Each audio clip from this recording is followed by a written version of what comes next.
Meeting संपल्यावर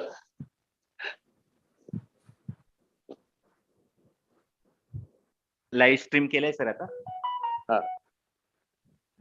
I think we should start now. Yeah. Good evening everyone. On behalf of BEAD Academy of Pediatrics and I welcome all our guests, special guests, Dr. President Maharashtra IAP, Dr. Hemant Gangolia sir, and Secretary Maha IAP, Dr. Amol Pawar sir, for encouraging us to carry out different activities on different platforms. This is for the first time that we are trying to conduct and involve multiple branches together for such a session.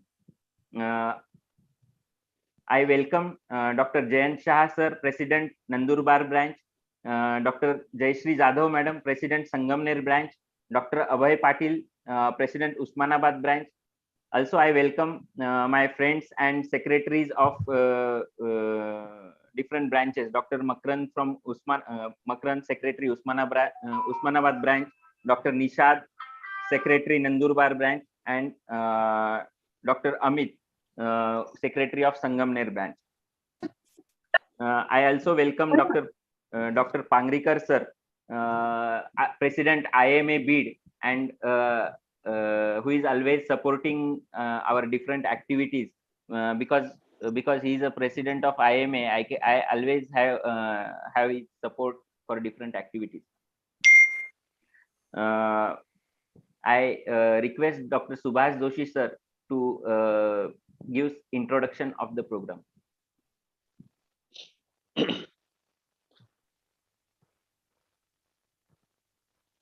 Good evening, everybody.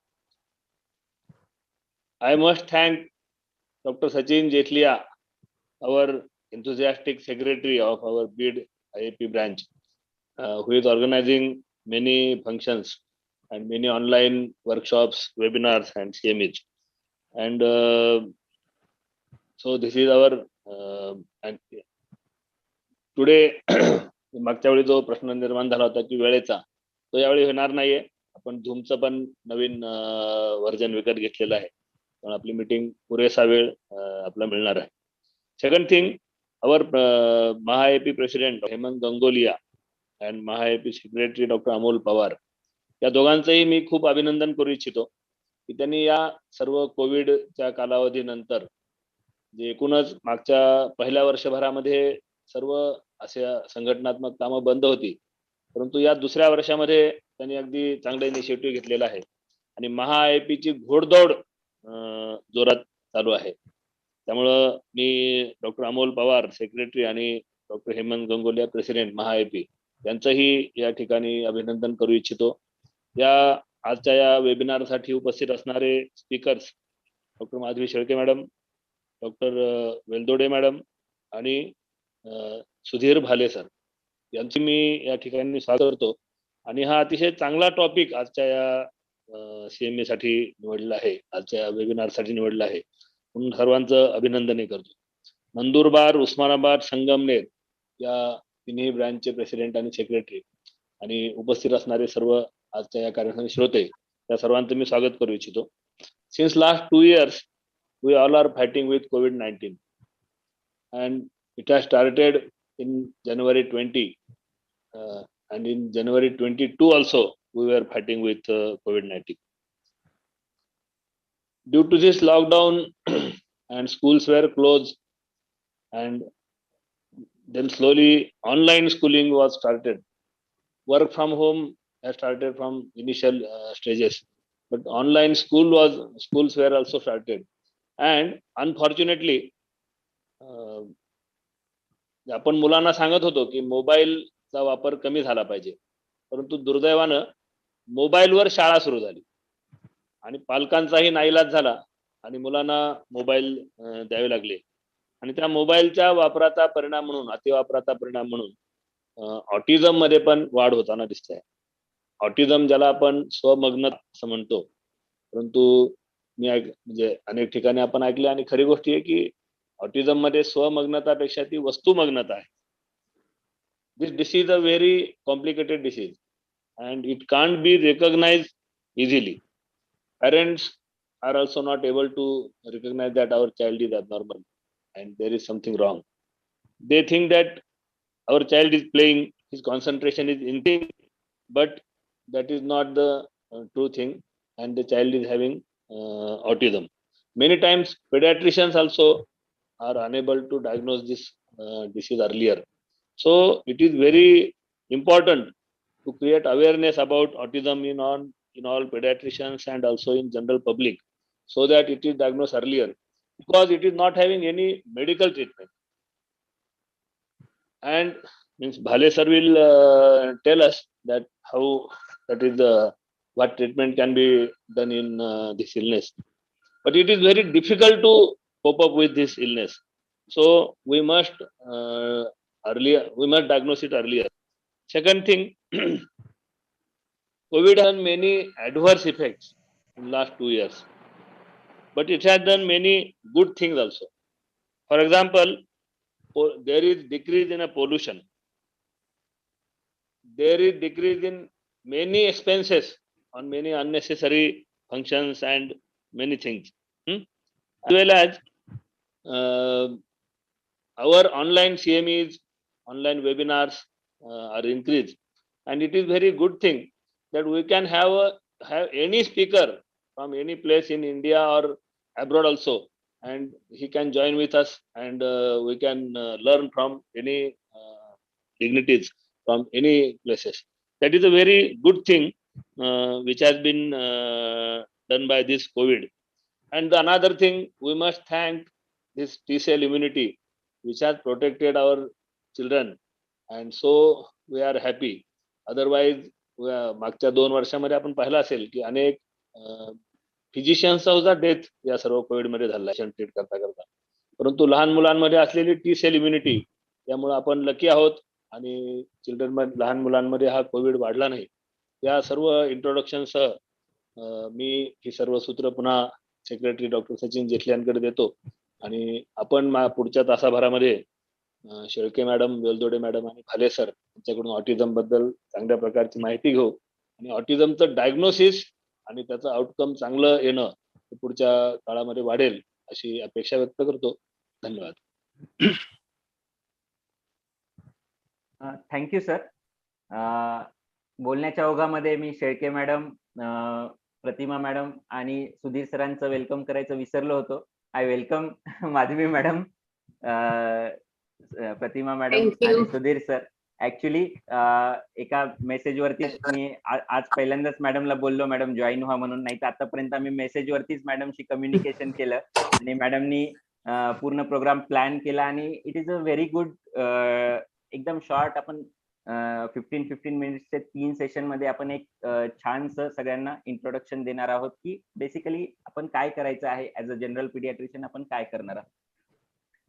Me doctor Gangolia सरांना विनंती करतो की sir तुम्ही encouragement म्हणून सर्व ब्रँचेसच्या office बिअरर्सना आणि सर्व डेलिगेट्सना 2 शब्द बोलावे, म्हणजे सर्वांना आणखीन एनकरेजमेंट येईल आणि आम्ही अशाच ऍक्टिव्हिटीज पुढे कॅरी फॉरवर्ड करू शकू. Hemant sir.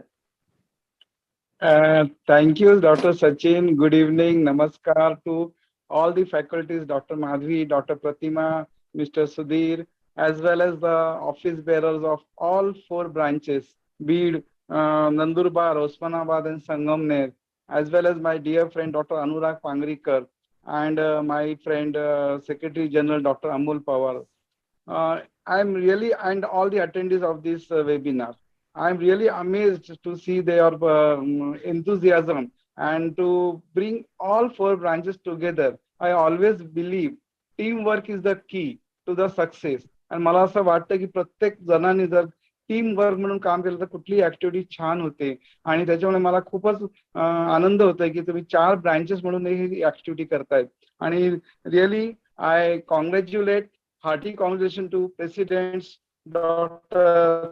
Jain Shah, Dr. Abhay Patil, Dr. Jayashri, Dr. Subhash, Dr. Nishad, Dr. Makran, Dr. Anil, Amit, and Dr. Sachin, all from respective presidents and secretaries from Nandurbar, Osmanabad, Sangamner आणि बीड. आणि I really feel very, मला वाटतं असं मिळून सर्वांनी activities करत राहिलं तर खूपच छान होईल. One more thing I want to make feel, though branch is small, we should not worry about the numbers of the members in the branch. If the members are vibrant and enthusiastic, any activity can be done by the small branches. And one more thing I would like to mention, please compile your activities properly in the format which has been set by the CIP. So at the end of the year, one can submit the activities proper way, so it gets the benefits also. And of course, April is the month of autism, and we always have lots of lectures, lots of each year. Whenever the 2nd April comes, we think of autism and just do the programs. But unfortunately, over the next year, almost we again tend to forget all the things. Identification of the autistic child in our OPD is very important, and right time referral is most important. So आणि after हे करत असताना सुद्धा आपल्याला difficult होतं identify करण्यासाठी. And I am very sure with the leading faculty, Dr. Madhvi Madam, she will clarify all the things. And of course, the MChat forms, and we are very difficult to fill sometimes, and we feel very difficult. Probably she will highlight all the things and how to identify and how to deal with these children. We'll just have this nice in this session. मला असं वाटतं की autism वाढलंय का नाही वाढलंय, का कदाचित होते पण we are not identifying that. मला माहित नाही, हा प्रश्न कदाचित मॅडम सांगतील. मला असं वाटतं ते होते पण we are not able to identify and pick up them at the right time. That may be the reason that we are seeing the rise in the cases, and of course they need always proper attention. With that, thank you very much. Hearty congratulations to all the branches, office bearers, and I wish that this session will be a huge success, and it will be it will just guide us towards the another sessions to come in the year. Thank you very much, Dr. Sachin. Thank you, sir, for the encouraging words. I request Dr. Amol. Amol नेहमीच approachable आहे, नेहमीच जेव्हा हाक मारली की अमोल ओ म्हणून सांगतो. काही असलं तर बिंदास मी त्याला मेसेज करतो, म्हणजे सेक्रेटरी म्हणून म्हणा किंवा ऍज अ फ्रेंड म्हणून म्हणा, माझा बॅचमेटही आहे, त्यामुळे मी त्याला हक्काने बोलू शकतो. I request Amol to encourage us as a young enthusiastic secretary of Maha IAP. Amol. Thank you, Sachin. Good evening, everyone. At the outset, I thank BEAD IAP team for taking such initiative in arranging this session on autism, and hats off to their brotherhood or sisterhood campaign, by which they have taken small branches like Usmanabad, then Sangamner, Nandurbar IAP branches in this activity. I thank all the presidents, secretaries, and secretaries of Usmanabad, Nandurbar, and Sangamner IAP for immediately giving go ahead to Dr. Sachin, who is the main architect of today's session. I thank all the speakers, Dr. Madhvi ma'am, Dr. Pratima ma'am, and Dr. Sudhir sir, who are experts in their own fields concerned with the development of children, for taking time out of their busy schedule for this session. On behalf of my IAP, I wish good luck to all branches for taking such steps for various academic and social activities. Thank you, Sachin, once again. Thank you, Dr. Amol. I request Dr. Sachin, Dr. Sachin. Yes. Dr. Sachin, 1 minute. Huh? I am audible? Yes, sir. I am audible? Yes, sir. Only one line. It's open invitation to all the branches. If you want to do any activities, prepare a project report, pass it on to us, me or Amol, and we will just. Sir, आवाज गेलाय. Continue, Sachin. Third left. Sachin, continue the session. Okay. I request Dr. Jayashree ma'am, President Sangamner branch, to introduce our first speaker, Dr. Madhvi Shelke madam. Jayashree madam. Yes, I'm audible, sir. Yes. Hello, I'm audible. Yes. Yes. So it's my immense pleasure to introduce our first speaker, Dr. Madhvi Shelke madam, and she is going to guide us on autism clues and care. She is working as a pediatric neurologist in an Icon Center of child neurodevelopmental at Aurangabad. Also, she is working in a Sigma hospital, Aurangabad. She is also president of iProgress Foundation for Special Children at Aurangabad.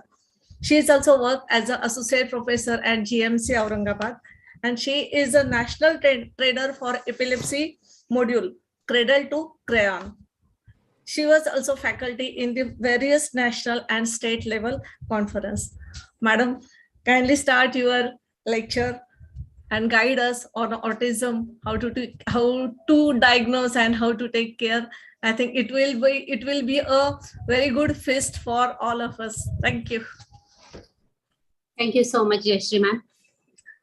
Respected Dr. Gangolia sir and Dr. Amol Pawar sir for making this platform available for us to have some discussion.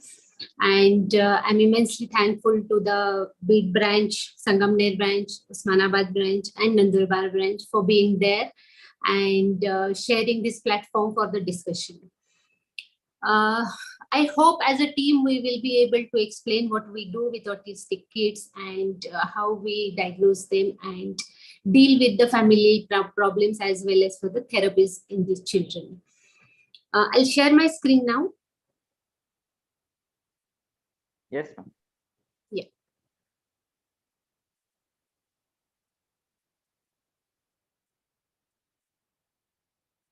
Is it seen?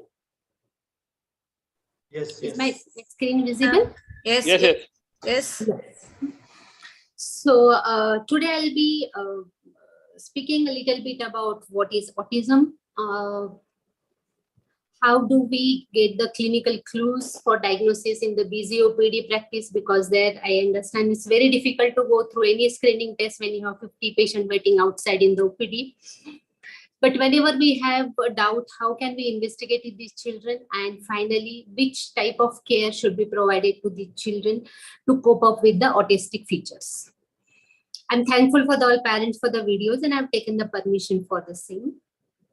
By definition, autistic spectrum disorder is a type of neurodevelopmental disorder where the deficits are persistent in social communication, interaction, and they have repeated patterns of behavior. In 2018, the estimated prevalence was 17 per 1,000, that is 1 in 59 overall children at 4 years of age.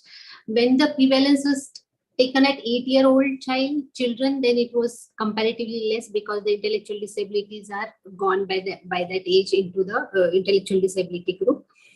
Almost in the similar year, India had prevalence of 23 per 10,000. So it was significant difference. So 17 per 1,000 and 2.3 per 1,000. But recently, we have seen significantly increased number of autistic children or children having speech delay, particularly after the pandemic. I'll come to that point later on. But what literature at present says, it is 1 in 40 males and 1 in 140 females. So it's a significantly high number. And the siblings are at risk almost up to 17% if the child has autism. How do the children present?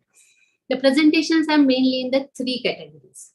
First, they present in the first 2 years of life with the characteristic features of not giving eye contact, not paying attention, and speech is significantly delayed. The second one is plateau of social skill after typical early development, like till 7 months or 8 months, the child is typically developing, but later on, screen is gone. Can you see my screen? Hello? Yes, ma'am. Now, Am I now audible? you can see. Yes, ma'am. Yeah. Sorry for that. So the second presentation is plateau of social skills. That is after typical early development till 7 or 8 months, the child is developing normally. And then they start showing the signs of autism, like they lack socialization, the speech which was there, it regresses, and they show the restricted interest, particularly just obsessed with cars or some objects, and not paying attention to the family members. And later on, when these certain children, they achieve the speech milestone, but in the kindergarten or later, they present with behavior disturbances. So all these 3 categories can have autism, like having just a speech delay or global delay. Then child has achieved speech first and later regressed. And the third presentation is comparatively milder presentation where they can have speech, but they have significant behavior issues. So the early signs, symptoms of autism, all these things are there in the literature. I'll just highlight few things which we can use as pointers in the OPD. So whenever there is a concern raised by caregivers about the social skill language, then these children should be subjected to the test to see whether they have autism or not. And if the child lacks orientation to the name by 12 months of age, or if the child lacks pointing by the age of 14 months, or they lack pretend play by 18 months. So if a child comes for an immunization schedule, like for measles immunization, then we can have whether the child is responding to the name. Little older children, they should have a joint attention. What is joint attention? Like whenever you point a toy across, like if you're pointing a toy across your cabin, the child should look at the toy and then again look back to you to show that the child has seen that toy and now he is interested in the toy. So that is the joint attention. The children typically lack joint attention, which usually emerges by the age of 9 to 12 months. But if it doesn't emerge by 14 months, it's one of the very important sign of autism. And they lack the pretend play. Again, all these features are there: avoiding eye contacts, repeating words. So we'll just see one video here. This child is a 7-month child. He is brought for the neck complaints. Like child is not able to flex the neck was the major complaint. He is always keeping the neck in the hyperextended position.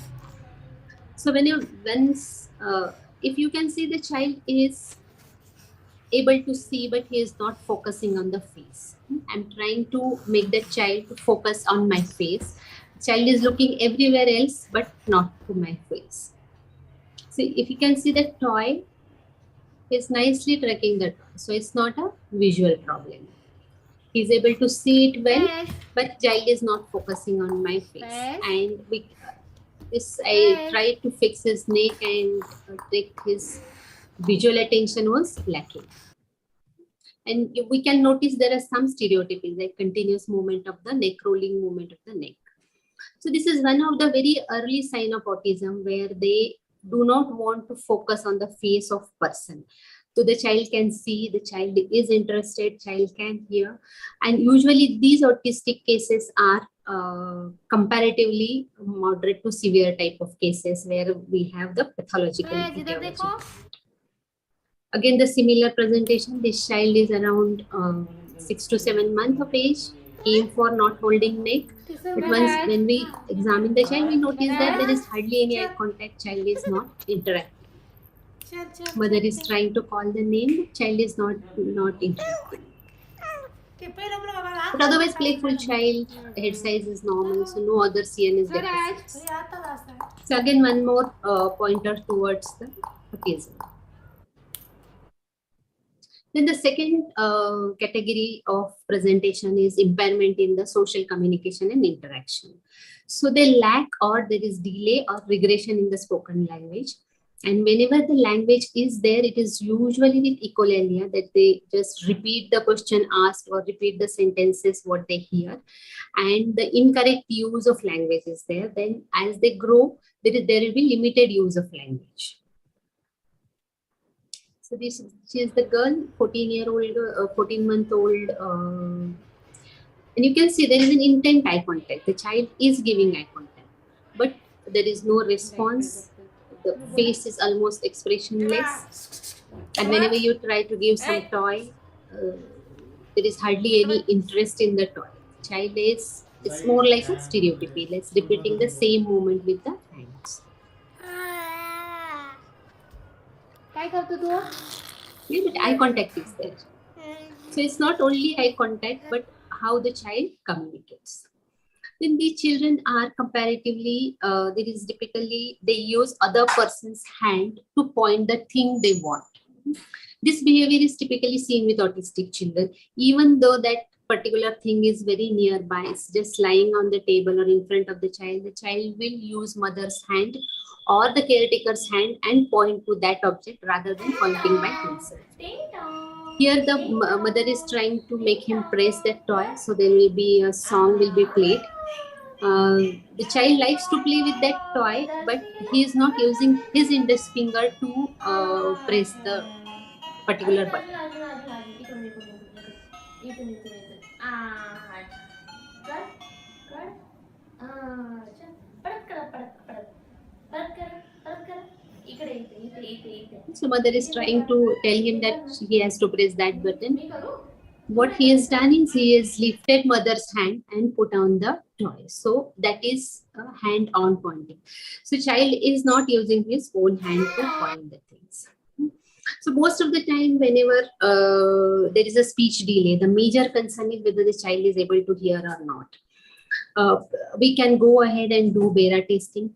But what we usually do is, if the child is able to hear in another room, like particular his favorite program is there or the favorite song is being played on the mobile, and if the child is able to hear that from another room, it is less likely that child has hearing deficit.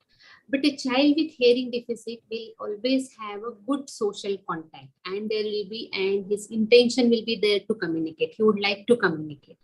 But a child with autism will not be able to do that. We'll just see this video. Ball घे ball तो ball घे दे इकडं Can you see this ball child they is ball giving very good eye contact, and when the child is being they asked मला to they. give ball दे मला. by action, he is able to give that ball. They.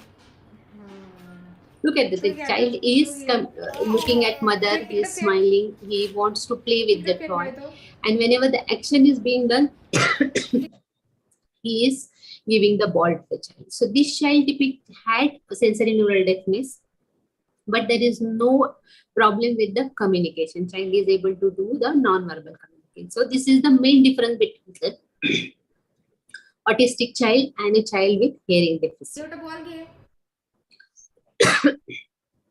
Third thing is repetitive behavior. These children have repetitive motor mannerism, that is, they persistently have this urge to have some abnormal body movements, like hand flapping, going into circle, lifting the same objects, keeping them in one line. So this will go on for whatever time. I mean, there is no end. The child is not bored of doing that one particular activity.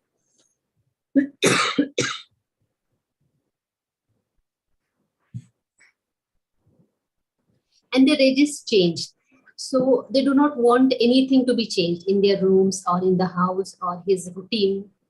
Every day he has to go by the same route. He has to wear the same clothes.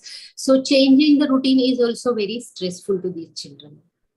So this is a video of stereotypy.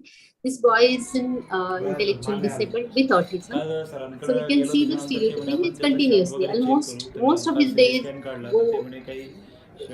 goes in this activity, like he is continuously having this neck movements. Even if you give him some interesting activity, he will keep on doing those things. So this is a stereotypy which occupies the child, and these are the self-stimulatory behavior. The child feels better when they are having this, they are doing this activity. So they keep on doing such activities. So what happens in the autism? Why the child becomes autistic, or a person has that social and emotional reciprocity is lacking? Because they do not feel that need to register, recognize, or understand the social communication behavior of the others. Why it happens exactly, we don't know. But the children, these persons, they lack in having the social attention. So they do not give attention to the others. They do not make eye contact. There will be socially inappropriate behavior. ऐक ना अमित, ते कदम patient येऊ शकता, आला तर phone करा. The impaired pragmatic language skill. Police इन्वायचं.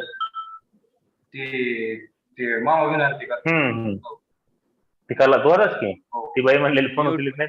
Tukaram Munde sir, Tukaram Munde sir, करा please. Tukaram. Okay. So the impaired pragmatic language skill is one of the feature which is seen in little older children when they have crossed the age of just eye contact or the using words, but they cannot use right words for the situation. So this impairs their socialization, this impairs their schooling. And as they grow up as adult, they do not have any intent to develop relationship. They like to be alone and in their own world. There are certain comorbid conditions which occur with autism, like ADHD. They have anxiety problems, very common with particularly the smaller children. The preschoolers, they have very significant anxiety issues where they do not allow therapists to do the therapies also. Sleep disturbances are common, gastrointestinal disturbances are common because of the fussy eating habits most of the times. And almost 1/3 of children with autism have epilepsy.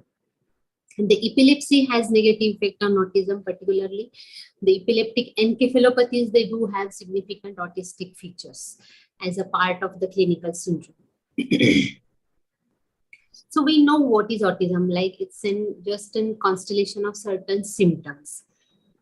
But do we know any etiology of this autism? As of now, there is no single etiology of autism. We don't have a single reason to label that this causes autism in children or in the developing age group.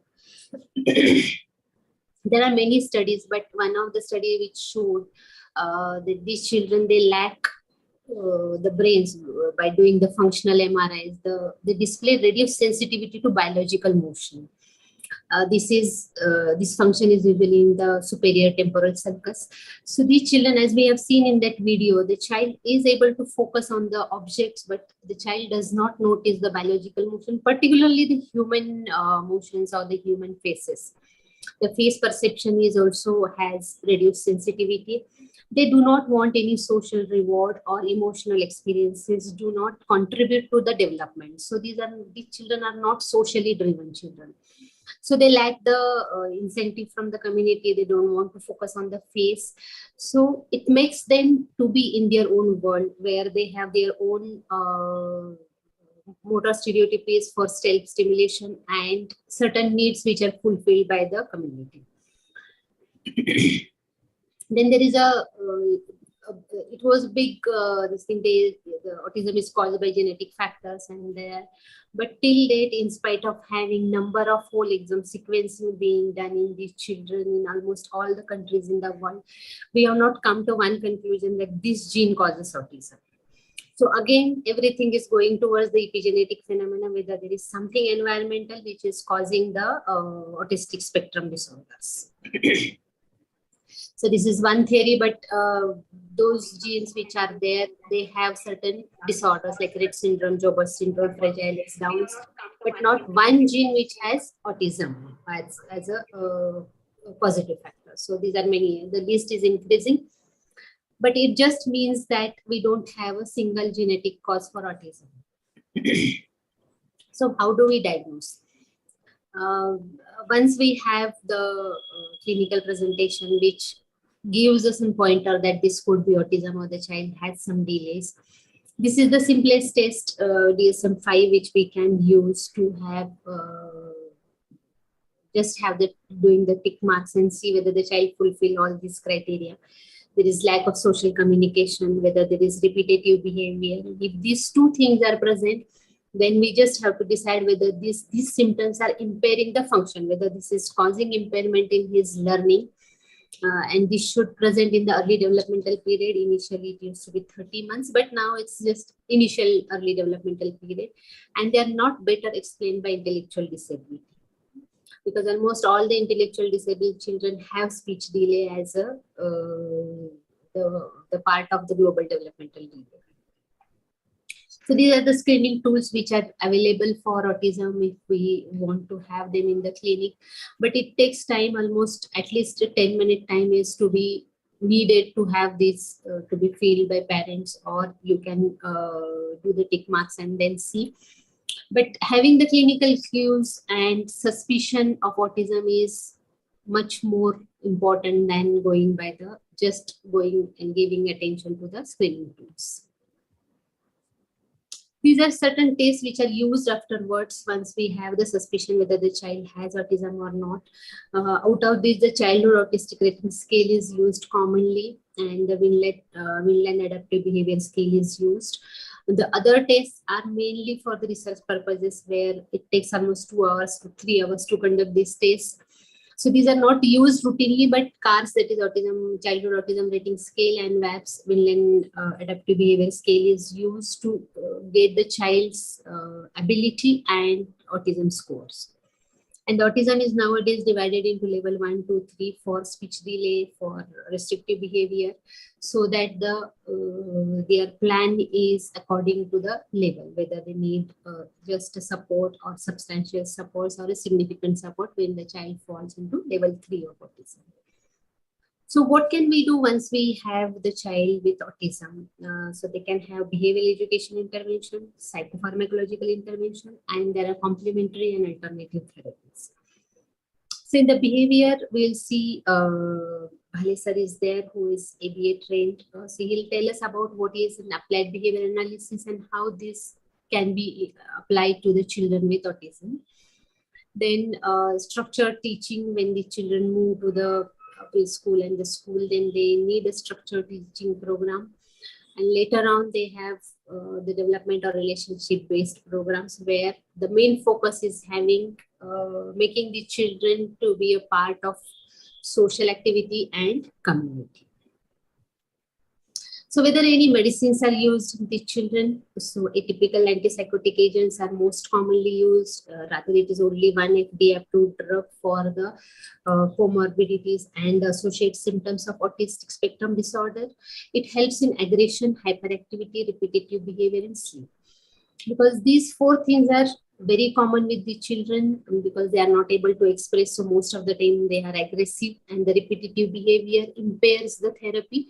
So the children are put on risperidone, aripiprazole, or olanzapine for these targeted symptoms. Stimulants, that is methylphenidate, which is available with us. Dextroamphetamine is not available. So methylphenidate we use in particularly the school-going children who are significantly hyperactive and inattentive. But it has certain side effects like decreased appetite, and sometimes it causes irritability, particularly in autistic children. It is known to increase the irritability. And then there are others like selective serotonin reuptake inhibitor, fluoxetine, which is used mainly for stereotypies, clonidine, used for aggression and sleep disturbances, mood stabilizers, and selective noradrenaline reuptake inhibitor, atomoxetine, is used for hyperactivity, inattention, and melatonin is used for sleep disturbances. This is one more thing which I want to have some discussion on this platform today. Is we do see these are the common these things around us.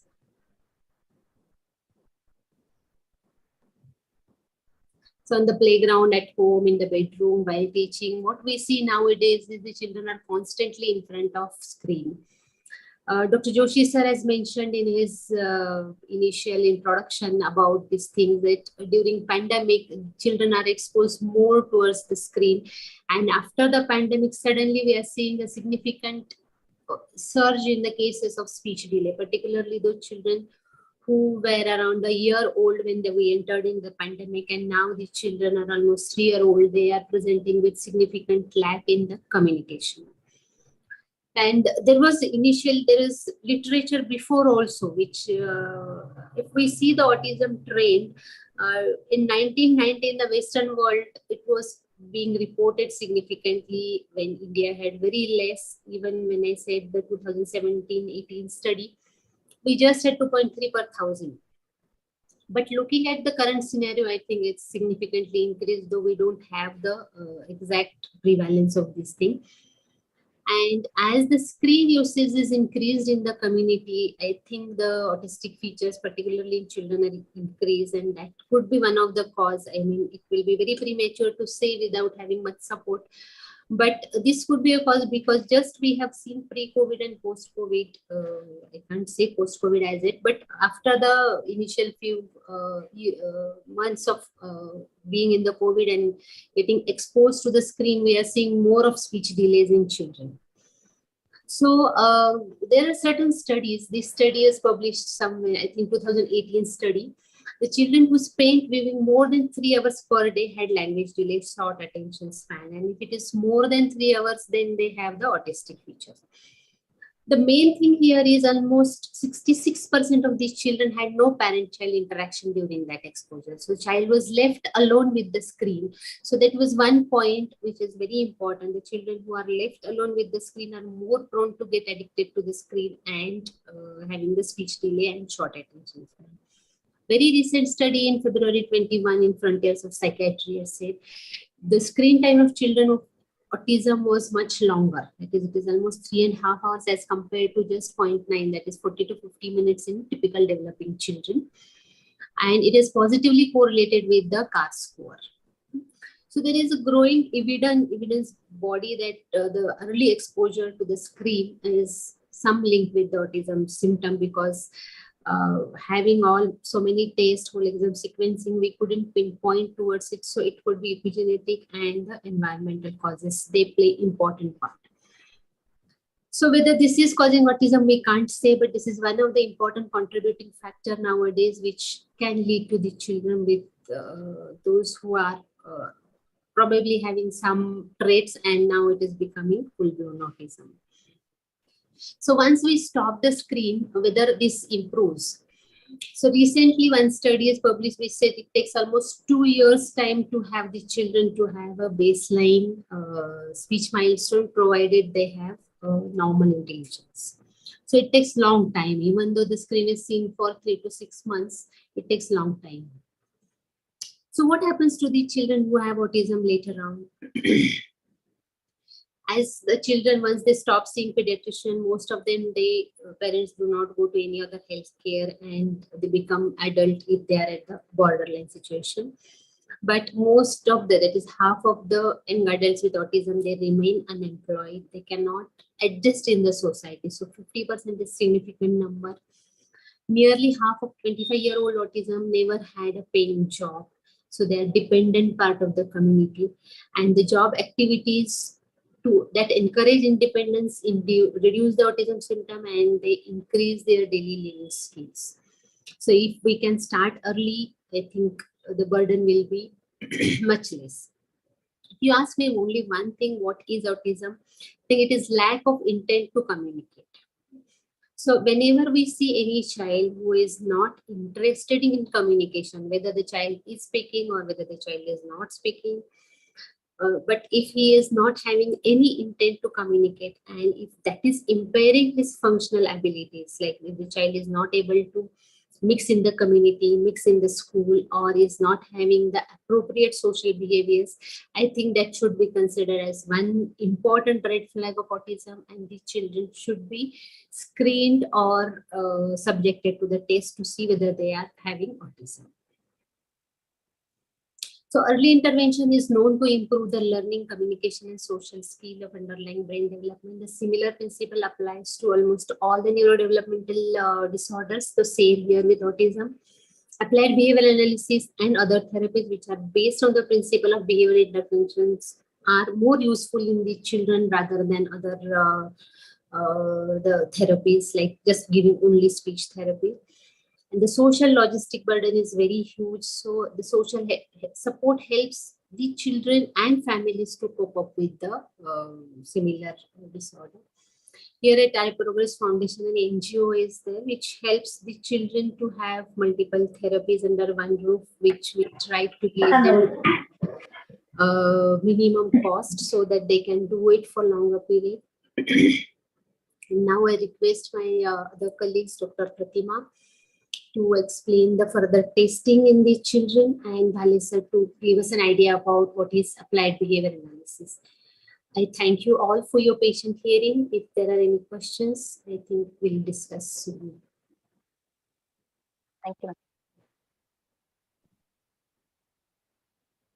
Thank you, Madhavi ma'am.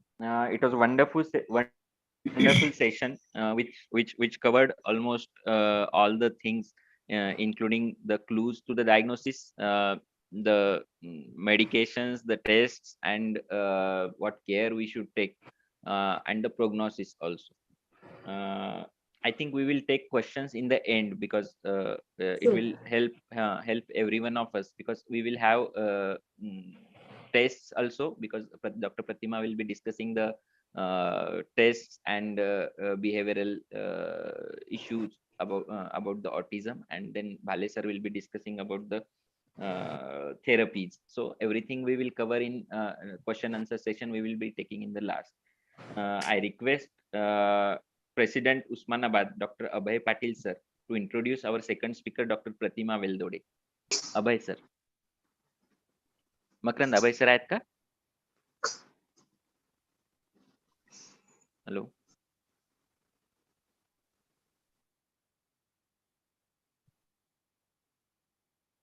Abhay sir.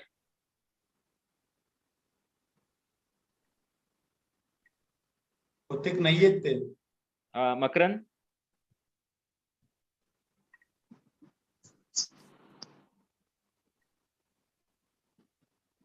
Okay. Dr. Pratima is a PhD in psychology. She is doing REBT, behavioral counseling. She is also trained in psychometric testing, EQ testing, and counseling. She is specialized in testing for autism, ADHD, mental retardation therapy. Children recovering and gaining their academic career and mental health. She is doing counseling also. Over to you, Dr. Pratima. Yes, sir. Thank you, sir. Good evening, everyone. Thank you, Sachin sir. Thank you, Amol sir. Thank you, everyone, to giving this chance to speak in front of you. Today we discuss about the testing for autism. Madam फक्त full screen करा ना तुमच्या स्क्रीनच्या. एक minute. Lower side.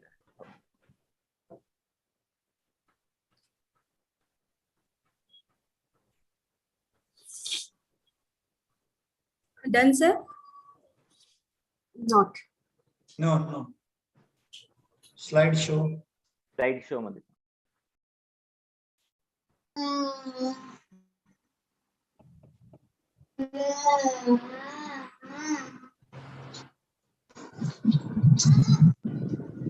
Yes, sir. The खाली slide show.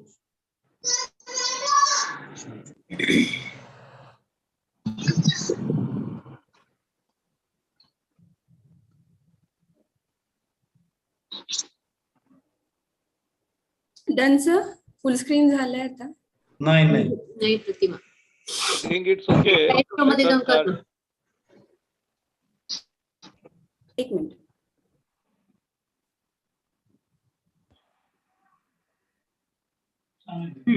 Yes. बरोबर. Done? Continue with that. Let her start. हे folder पूर्ण बंद करा. हे फोल्डर पूर्ण बंद करा. डेस्कटॉपवर आयकॉन क्लिक करून ओपन करा, मग ते तुम्ही फुल स्क्रीन होतो, अदरवाइज नाही होणार. राईट. हे पूर्ण बंद करा.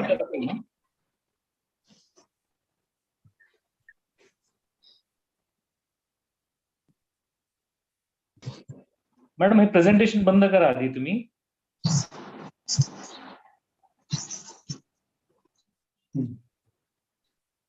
तुमच्या डेस्कटॉपवर ओपन आधी करून ठेवू नका प्रेझेंटेशन.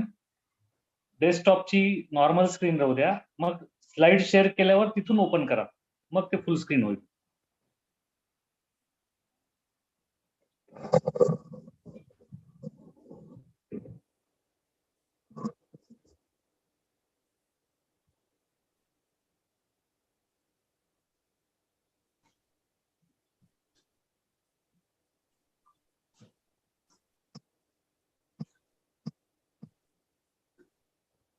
शेअर स्क्रीन करा मॅडम, मग डेस्कटॉप.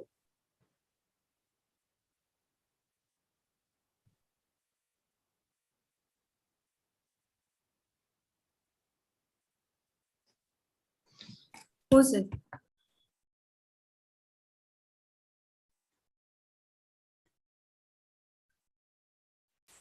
येस. Done sir? नाही, मला वाटतं हे राहू द्या, सगळ्यांना दिसतंय व्यवस्थित. ठीक आहे. Start madam, start your lecture. चालेल sir.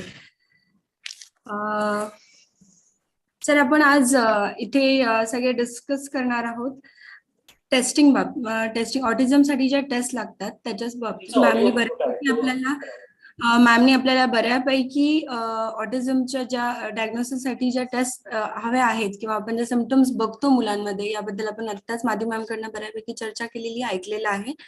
Psychological assessment and diagnosis मध्ये आम्ही क्लिनिकली ज्या टेस्ट वापरतो सेंटरमध्ये त्याच्यापैकी child autism rating scale CARS ही एक आहे, दुसरी आहे Indian scale for assessment of autism ISA, तिसरी आहे M-CHAT जी टॉडलरसाठी पण वापरली जाते आणि तिसरी टेस्ट आहे जी डेव्हलपमेंटल टेस्ट आहे अडॅप्टिव्ह फंक्शनची जिला आम्ही वॅप्स म्हणतो, विनलँड अडॅप्टिव्ह बिहेवियर स्केल. त्याच्यातून मुलांची चाइल्ड डेव्हलपमेंट ही 4 डोमेनमध्ये आपण चेक करता येते.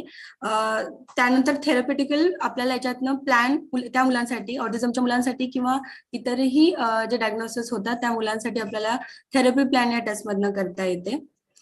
सगळ्यात पहिले ऑटिझमसाठी जी टेस्ट वापरली जाते ती चाइल्ड ऑटिझम रेटिंग स्केल आहे जी सगळीकडे मोस्टली वापरल्या जाते, सहज वापरल्या जाते.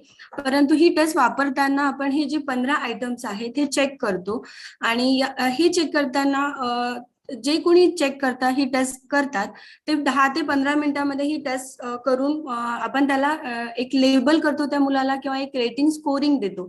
परंतु कार्स करताना प्रत्येक डोमेनला प्रत्येक क्वेश्चनला आपल्याला व्यवस्थित चेक करावे लागतं. त्याच्यासाठी तुम्ही काही टूल्स तयार करून ठेवले टेस्टिंग करताना तरीही युजफुल होता. पेडियाट्रिशियनच्या तिथे जे कोणीही टेस्ट करेल त्याच्यासाठी त्यांनी टूल्स तयार करून ठेवले तर ते जास्त उपयोगी होतात. कारण की प्रत्येक प्रश्न सोडवताना आपल्याला पॅरेंट कडनं ओव्हर पॅरेंट म्हणजे रिपोर्टिंग होताना दिसते.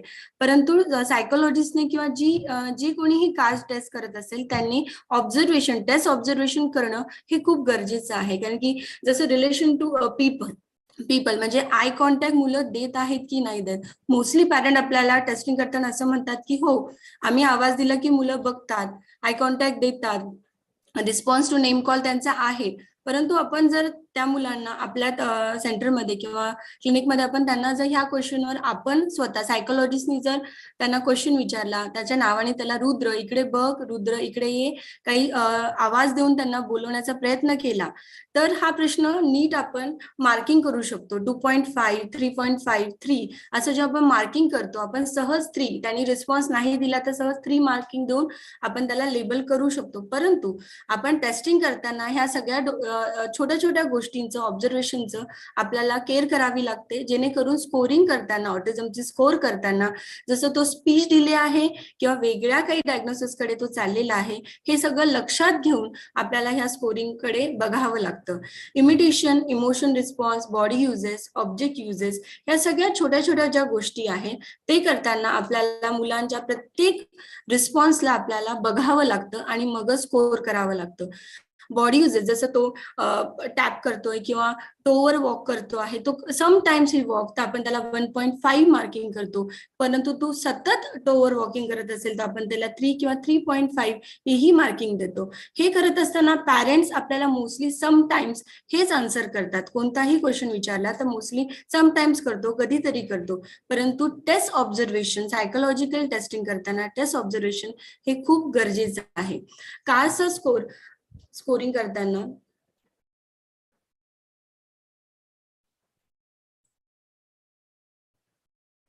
आपल्याला 15 क्वेश्चन्स आपण इथे सोडवल्या जातात. त्याच्यामध्ये आपल्याला 30 मिनिट्स लागतात जर तुम्ही टूल यूज केला तर, आणि जर आपण टूल यूज नाही केले आपण वेगवेगळ्या वस्तूंचा वापर करून टेस्टिंग नाही केली तर आपली 10 ते 15 मिनिटांमध्ये क्वेश्चन सोडवल्या जाते. परंतु आपण जर त्याचा वापर केला तर याला 30 मिनिटं ते 20 ते 30 मिनिटं लागतात. हा एज ग्रुप 2 वर्ष ते त्याच्यावर ही टेस्ट वापरली जाते. तसेच याची स्कोरिंग करताना बिलो 28 आपण त्याला नॉन ऑटिस्टिक रेंज मध्ये आपण घेतो. 28 to 36 ही इंडिकेट करते की माइल्ड टू मॉडरेट ऑटिझम आहे आणि 37 to 60 indicate to severe autism. हे रेटिंग करताना आपल्याला नेहमी लक्षात घ्यायचं की आफ्टर 6 मंथ आपण पुन्हा एकदा टेस्टिंग करणार आहोत. कारण की जसं आपण आत्ताच बघितलं की बिकॉज ऑफ पॅन्डेमिक बऱ्यापैकी अनेक समस्या निर्माण झालेल्या आहेत. मोबाईलचा जास्त वापर, सोशल कम्युनिकेशन त्यांचं कमी झालं, इंटरॅक्शन कमी झालं आहे. पॅरेंट बरोबर सुद्धा मुलांचं इंटरॅक्शन आपल्याला कमी दिसतं. त्याच्यामुळे स्पीच डिले किंवा आपण जर हे प्रश्न बघितले की verbal communication, non verbal communication किंवा लिसनिंग रिस्पॉन्स, व्हिज्युअल रिस्पॉन्स याच्यावर आपल्याला बऱ्यापैकी हाय स्कोर दिसतो. म्हणून आफ्टर 6 मंथ जेव्हा आपण हा फर्स्ट टाइम आपण टेस्टिंग करतो, त्याचा स्कोर काढतो, त्याच्यानंतर आपण थेरपीसाठी जेव्हा मुलांना देतो त्या थेरपीमध्ये आपण काही गोल प्लॅन करायचे की जेव्हा आपल्याला या काही मेन डोमेनवर आपल्याला काम करायचं आहे. आफ्टर 6 मंथ आपण पुन्हा ही टेस्टिंग करतो आणि त्याच्यामध्ये आपल्याला बऱ्यापैकी कधी स्कोर कमी झालेला दिसून येतो, कारण की सोशल एन्व्हायरमेंट सध्याची जी आहे त्याच्यामुळे सुद्धा हे स्कोर आपल्याला कधी कधी हाय आलेले दिसून येतात. सेकंड टेस्ट आपण मोस्टली जी वापरतो ती आहे Indian scale for the assessment of autism, ISA म्हणून वापरली जाते. या टेस्टमध्ये आपल्याला मोस्टली थेरपीसाठी जे डोमेन असतात त्याचा इथे यूज केला जातो. 6 डोमेनवर इथे आपण काम करतो या टेस्टमध्ये. सोशल रिलेशनवर, इमोशन्सवर, स्पीच अँड लँग्वेजवर, बिहेवियर पॅटर्नवर, सेन्सरीवर आणि कॉग्नेटिव्हवर. इथे आपण रेटिंग करताना 0, 1, 2, 3, 5 असं आपण मार्किंग करतो आणि त्यानुसार आपण थेरपीचे गोल ठरवत असतो आणि स्कोर करत असतो. या 6 डोमेनचा या टेस्टमध्ये व्यवस्थित स्कोरिंग केलं तर आपल्याला एक पर्टिक्युलर स्कोर मिळतो आणि त्या बेसिसवर आपण त्यांना रेट करू शकतो. 0 आपण तो मुलगा जर कधीतरी हे करत असेल त्याला 0, 1 आपण मार्क देतो. तो कधी समटाइम्स करत असेल 0, 2 देतो. ISA करताना आपल्याला पॅरेंटचा रिस्पॉन्स हा खूप महत्वाचा असतो. कास्टमध्ये टेस्ट ऑब्झर्वेशन हे खूप महत्वाचं आहे. त्याचप्रमाणे ISA करताना पॅरेंटचं ऑब्झर्वेशन आणि टेस्टीचं ऑब्झर्वेशन हे दोन्हीही खूप महत्वाचं आहे. यात 40 प्रश्न असतात जे सोडवताना आपण 0, 2, 1, 3, 4 अशी मार्किंग करतो. ISA मध्ये जेव्हा आपण डायग्नोज करतो तेव्हा बिलो 70 स्कोरला आपण नॉर्मल रेंजमध्ये घेतो. 70 to 106 ला आपण माइल्ड ऑटिझम मध्ये घेतो. 107 to 153 ला आपण मॉडरेट ऑटिझम मध्ये घेतो. अगेन सेम आपण कोणतीही टेस्टिंग केली तर आपल्याला आफ्टर 6 मंथ थेरपी नंतर आपल्याला एकदा पुन्हा ह्या टेस्टिंग करायच्या आहेत, कारण की थेरपी नंतर या टेस्टिंगचे स्कोर आपल्याला नक्कीच बदलताना दिसतात. तिसरी टेस्ट आहे MCHAT. ही आपल्याला टॉडलरसाठी म्हणजे बिलो 30 मंथ्सच्या मुलांसाठी आपण ही टेस्ट वापरू शकतो. जे अर्ली इंटरव्हेन्शन किंवा अर्ली सिम्पटम्स आपल्याला दिसायला लागतात की मुलं रिस्पॉन्स देत नाही त्यांच्या नावाला, मग आपण त्यांची हिअरिंग टेस्ट करतो, बाकी सगळ्या टेस्ट करतो. परंतु आपण MCHAT केली तर आपल्याला बऱ्यापैकी त्याच्यामध्ये काही गोल सापडून जातात की जे आपल्याला ऑटिझमकडे झुकवताना मुलांना दिसून येतात. MCHAT मध्ये स्पीचवर आणि त्यांच्या बिहेवियरवर बऱ्यापैकी प्रश्न असतात. त्याच्यावरनं सुद्धा आपल्याला ते स्कोरिंग केले जातात की ऑटिझम सिम्पटम्स किंवा काही फीचर्स आपल्याला या मुलांमध्ये दिसायला सुरू झालेले आहेत. आणि जर अर्ली आपण त्याच्यावर वर्कआउट केलं तर मुलांमध्ये बऱ्यापैकी आपल्याला 2 वर्ष 3 वर्षामध्येच बऱ्याच प्रमाणात बऱ्याच डोमेनवर आपल्याला काम करून त्या मुलांचे ते डोमेन साध्य करता येतात. जसं मी म्हटलं की विनलँडची टेस्टिंग आपण करतो किंवा वॅप्स आपण करतो. त्या वॅप्स मधले जे स्कोर आहे सोशलायझेशन, ADL, नंतर कम्युनिकेशन आणि मोटर स्किल्स, हे MCHAT द्वारे जे आपल्याला स्कोर मिळतो किंवा ISA द्वारे जो स्कोर मिळतो, आपण जर वॅप्स केली तर हे स्कोर आपल्याला पुढे आणायला मदत करतात. म्हणून आपण MCHAT, CAS आणि ISA बरोबर वॅप्सही करणं खूप गरजेचं आहे.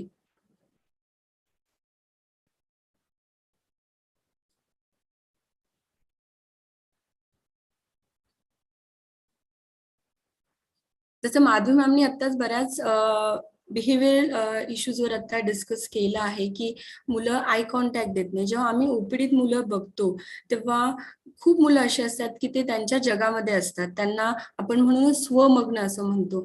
ते जर सेन्सरी स्टिम्युलेशन म्हणजे सेन्सरी त्यांना खूप मोठ्या प्रमाणात इश्यू आपल्याला दिसून येतात. स्पीच आणि कम्युनिकेशन तर हा मोठा प्रॉब्लेम आपल्याला दिसूनच येतो. त्याचप्रमाणे त्यांच्यामध्ये सेन्सरी इश्यू सुद्धा आपल्याला दिसून येतात की त्यांना ते स्पर्श करू देत नाही. काही पर्टिक्युलर टच असतील तर त्या टचला ते घाबरतात, दूर जातात. अगदी 6, 7 वर्षापर्यंतची मुलं जे थेरपीसाठी आपल्याकडे येतात त्यांनाही सेन्सरी इश्यू आम्हाला आतापर्यंत आढळून आलेले आहे. त्याच्यावर अजूनही आपण थेरपीने काम करतो. त्याचप्रमाणे रिलेटेड टू रुटीनमध्ये बदल होणं किंवा लोकांशी मिसळणं, रोज त्यांच्या वयाची जी मुलं असतात त्यांच्याबरोबर खेळणं, खेळ खेळत असताना त्यांच्या वयाची मुलं एक खेळ खेळतात आणि ही मुलं आपल्याला बाजूला खेळताना दिसून येतात.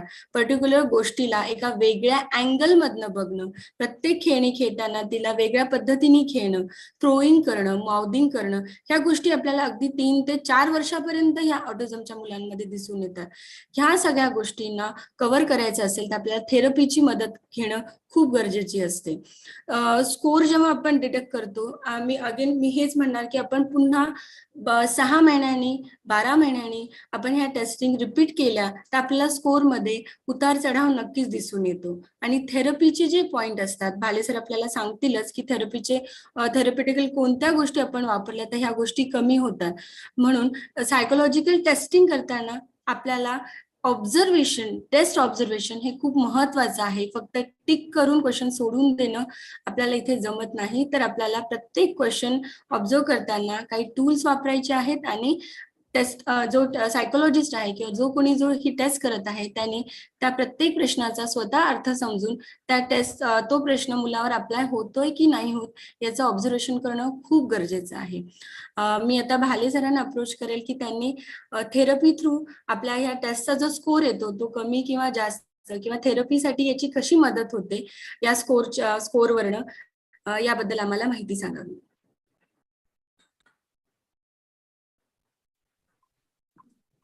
Thank you Pratima madam. Thank you Pratima madam. Most of the things तुम्ही खूप छानपणे कव्हर केलेले आहेत.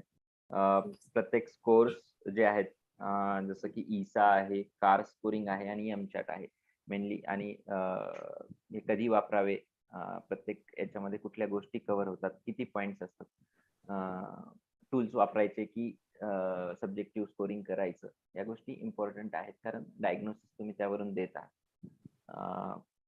मी रिक्वेस्ट करेल डॉक्टर जयंत शहा सरांना की त्यांनी आपले थर्ड स्पीकर जे आहेत सुधीर भाले सर यांचं इंट्रोडक्शन द्यावं. जयंत सर. हो, मी एक स्लाइड शेअर करतो.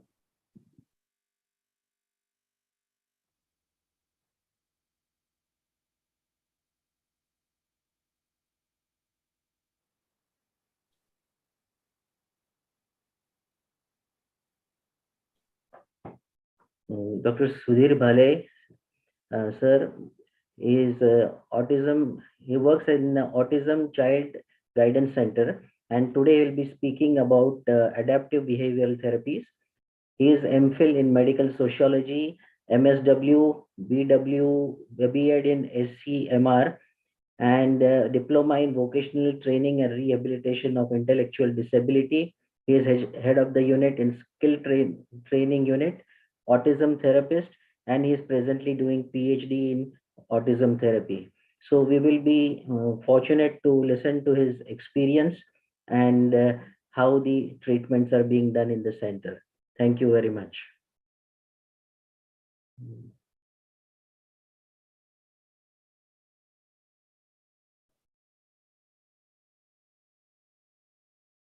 Dr. Bhale. Sir, unmute yourself. तुमच्या साइडने अनम्यूट करा.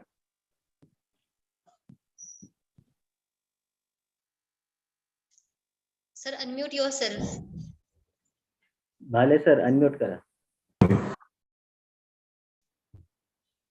आला होता आवाज. नाही, परत म्यूट सर. परत म्यूट. म्यूट आहे सर. सर अनम्यूट करा. Hello, are you listening? Yes. Yes.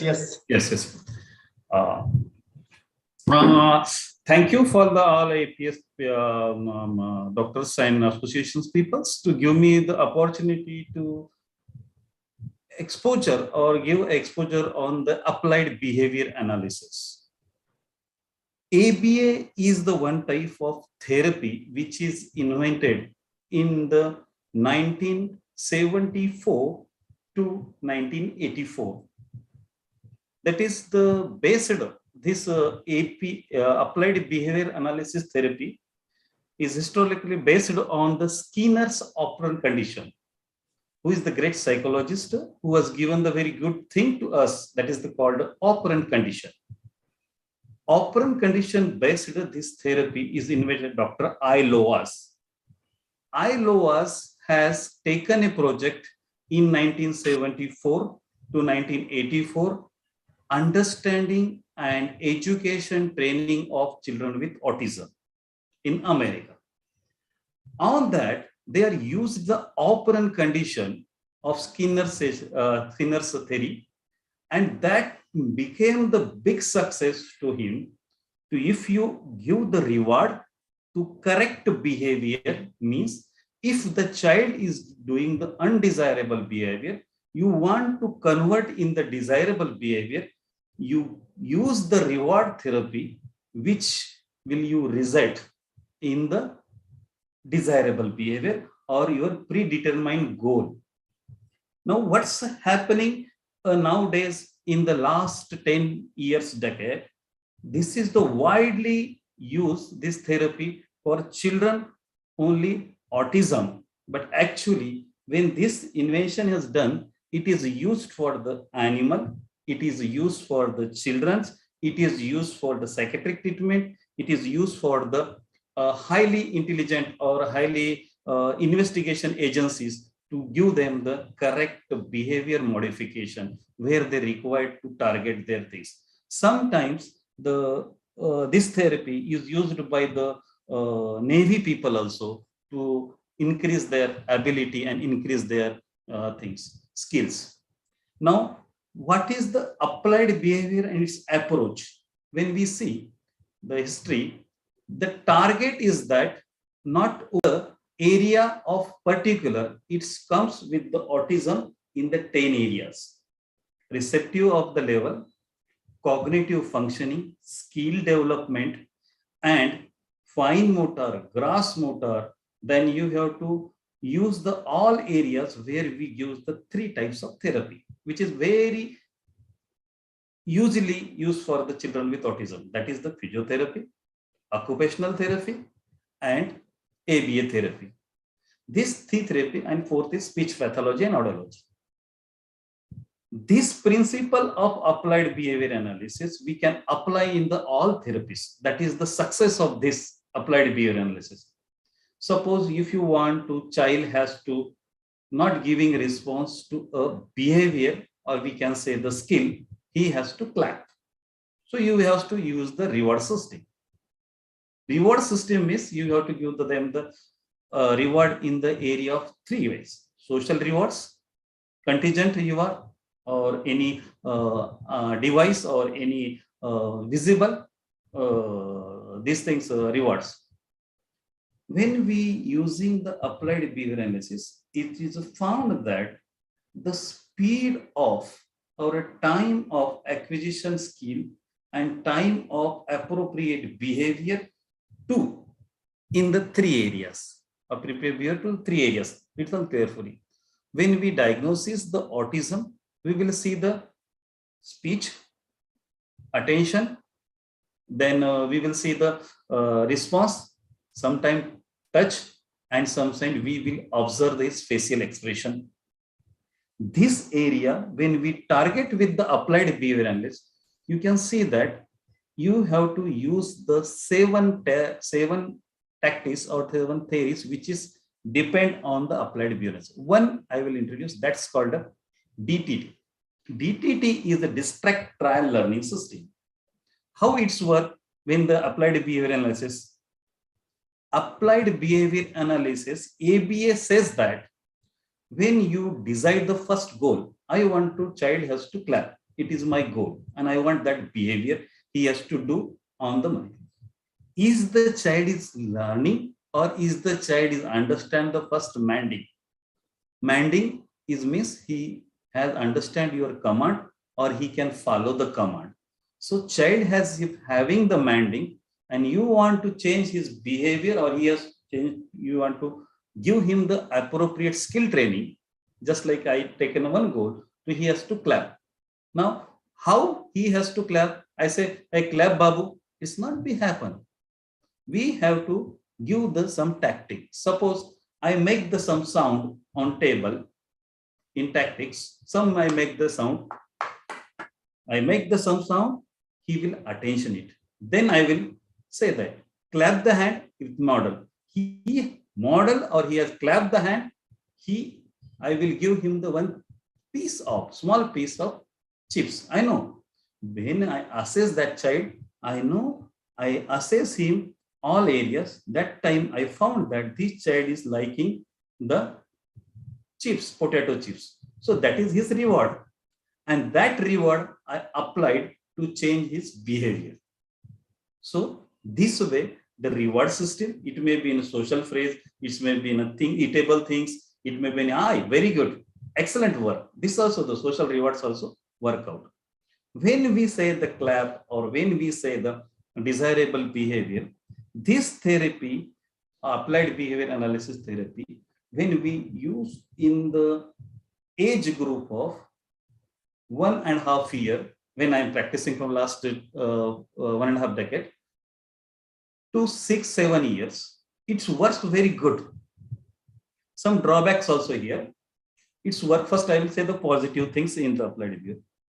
It's a very faster and result-oriented therapy, which gives a determined goal to achieve, predetermined goal to achieve. When we see where we can use, we use the different things in this, and that is you have to be a very good teaching learning material. When you are using the ABA therapy to learn the skills, to change the behavior, solving the sensory problem, solving the behavior problem, solving the attention taking problem. And this is also the useful, this therapy, mostly when we see the autism, not only the single autism is come with the so many associated condition with ADHD, HD, ADD, all these factors come sometimes in the autism. The labeling when we do as a pure autism, when we say the classical, the case is classical autism. This case is the very passive case. This case is having the hyperactivity with autistic feature. Listen one thing, autism and autistic feature, where we think that autism is a neurological condition, but autistic feature is a one level. If the child development period, he give the cognitive and positive response, this feature will be the reduced. Okay, autistic and autism, we have to understand little bit. I have also the sometime autistic features. Suppose I didn't find anything, so I says, oh, what's happening to kidhar rakha hai, meko nahi mil raha. I am doing like this. This is also the one type we say that I do the speedily, it is an autistic feature, but it means I am not the autism. When we comes with the ABA therapy, that time we have to, our target is that on the following 10 areas, what I say, first, what is the problem of autism? To make him sit. Without sit, we cannot do the work with him. The child with autism problem is giving the attention. We have to take his attention. That then he can able to sit. When the child is sitting and giving the attention, we have to engage in meaningful activity. That also we have to make it. When we are taking the therapeutic session of child with autism, the applied behavior analysis make the very good approaches to the children's. There is the lot of teaching material we can use in the applied behavior analysis, from each and every flashcards, touch sensors, music sensors, audio sensor, visual performance, and applied behavioral analysis when we are using to children to treat, or we are giving them the skill training, or we are giving them the behavior modification therapy. That time, so many things comes with the applied behavior analysis. In that applied behavior analysis, one of the best program is that there is called the TEACH. What is the TEACH? TEACH. It is the treatment, education of autistic and related communication handicaps. It's come in 1972 in South Carolina. What's happened? The school going children with autism have the problem in school to adjust the environment, to adjust the teaching technique, to adjust with the cope up with the peer group. To these things, they are used the applied behavior analysis. Applied behavior analysis teach systematic scientific of each and every goal, and it gives the guidelines like that. You have to, when your applied behavior therapy start, you have to keep it in mind. You have to go with the child simple to complex, left to right, top to bottom. Oh, now, sir, what is this top to bottom, left to right, and simple to complex? I will give the one example is that. This is the things I can, are you are visible to me? This is things. I have the here activity 2. This is the 3 cubes with me, and I was telling child to do this activity, to put these cubes in the front. So I will do it like this. I will do like this. I will do like this. You can see when I'm putting this in the front, I am distracting the all sides. That's why top to bottom is not allowed, but bottom to top is not allowed, but you can do the top to bottom. Now see, when I am putting this block in the bottom to top, that time I have the distraction to see either here and there. You can see the child wear makes. But when I am doing is top to bottom, then this is things. This makes me to distract the other side. My distraction will be reduced. And it is very powerful, very simple things. Top to bottom, you can arrange the activity for child, any activity from top to bottom. Left is right, because left to right is, it is a universal rule, having the left walking, left writing, that they have to do the socialization and ideal practice. Now, simple to complex is the one of the concept is that when we are giving any goal to children with autism, it may be the educational, it may be the therapeutic, it may be the cognitive, it may be the behavioral, it may be the some type of meditation or yoga also. The theory says that you have to make the task analysis. One goal you have to divide into subtasks. If subtask is not work, you have to go for the micro task. Micro task is not work, then you go for the nano task. And when the nano task is not work, you have to go for the adaptation or applications or creative things. And that's made by this applied behavior analysis. If your all area is not working to give him therapy, that time applied behavior is take the all areas care. Any desirable, undesirable behavior you can remove and take the desirable behavior. You can make him to learn the skills and reduce the unskills. Hand fippling. Ab dekho, when we are saying the child is having, sir, child is having the very hand fippling, and how I can attend and how I can give the therapy. Yes, simple. Hands in the pocket. उसके pant के दोनों हाथ उसके pocket में जाएंगे. You have to reward him first.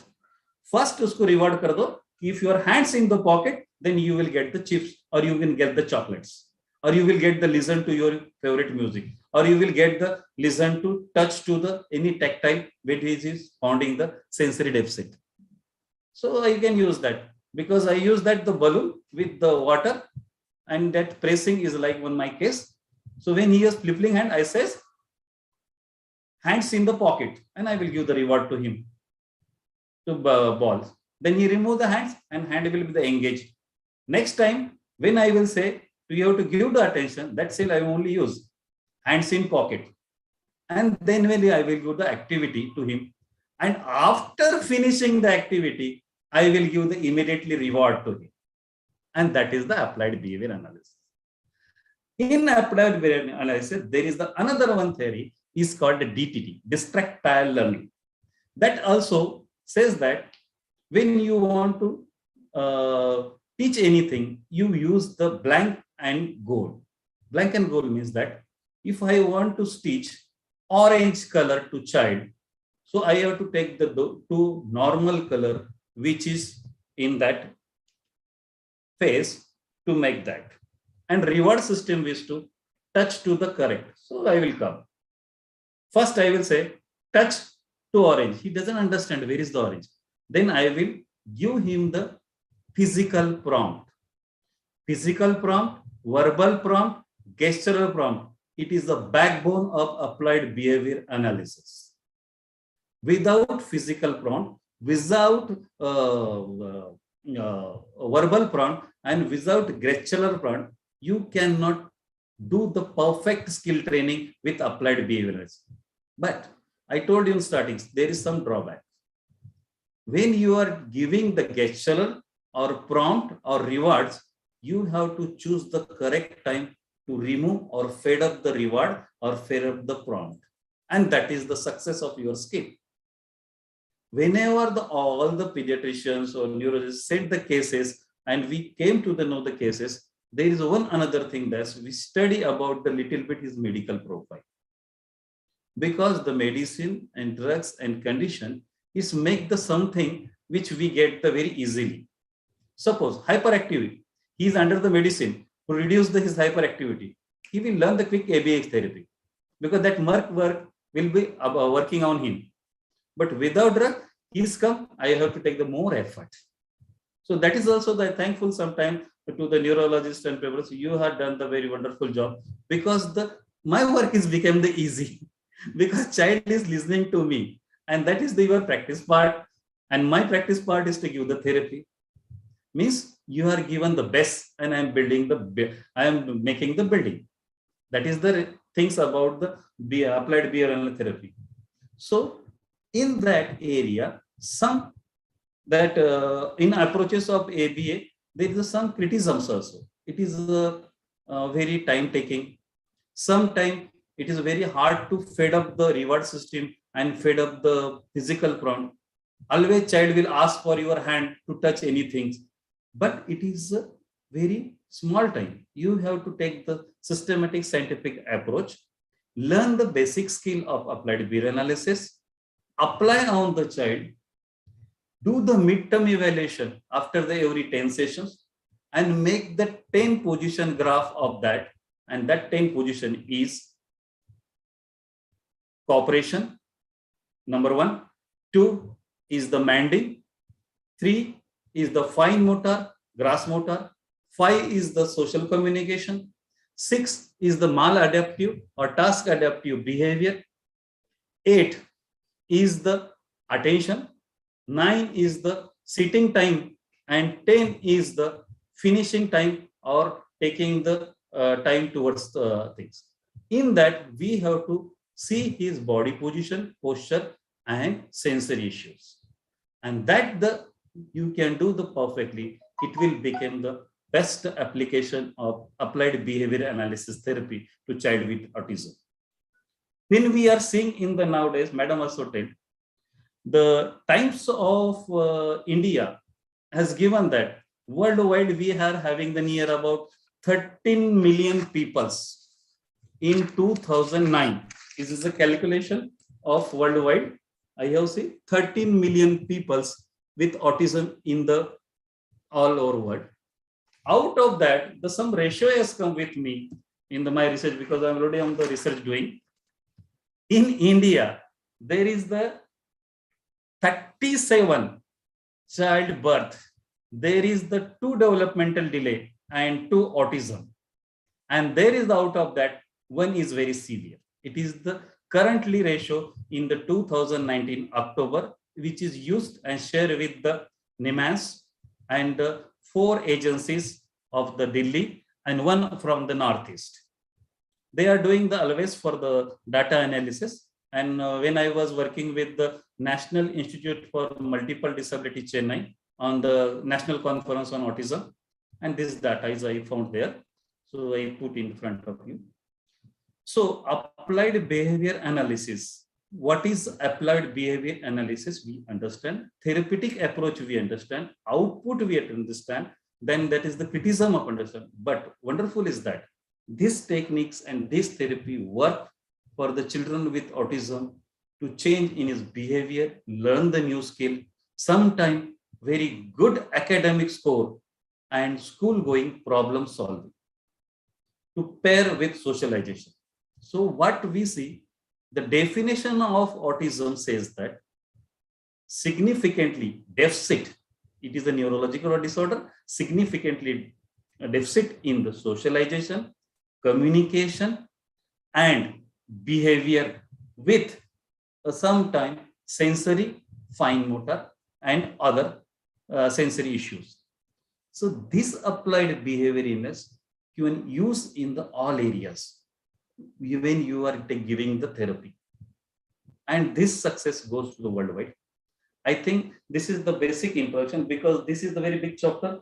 We're having the 39 approaches in the applied behavior analysis for the pediatric physiotherapy, for the childhood occupational therapy, to the neurologics and pediatrics early intervention diagnosis and system.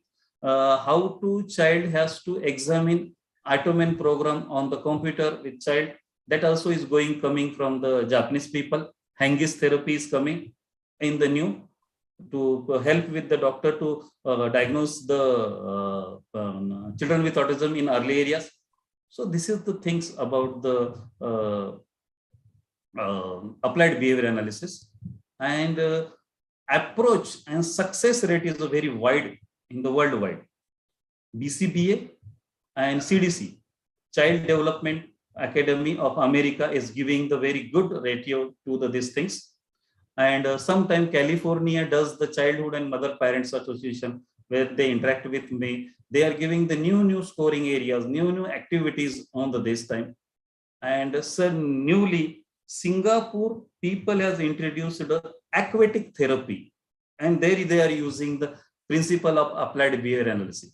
Previously, aquatic therapy is known as a hydrotherapy for the gaining the muscle tone and activity in the water. So that will be the activity. Those who are the slow learners or those who are slow, muscle tone is very low. So there also they are using, and autism people are getting the benefit of applied behavior. Thank you very much.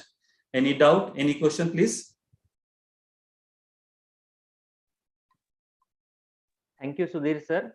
I think one of us should go to the therapy clinics some or other time to see how exactly we are doing it, because theoretically we may not understand many things what sir is telling, because it is really difficult and it is really time consuming to deal with the children who are really having a attention deficit and communication issues, because it is one of the, because it is his job to do the therapies and doing therapies, because हम तो बोल देंगे therapy के लिए चले जाओ, but therapy exactly है क्या, ये जब तक आप जाएंगे नहीं वहां पे, unless you go to the therapy center and see what exactly they are doing, you will never recognize, and this is going to solve the problem of your children.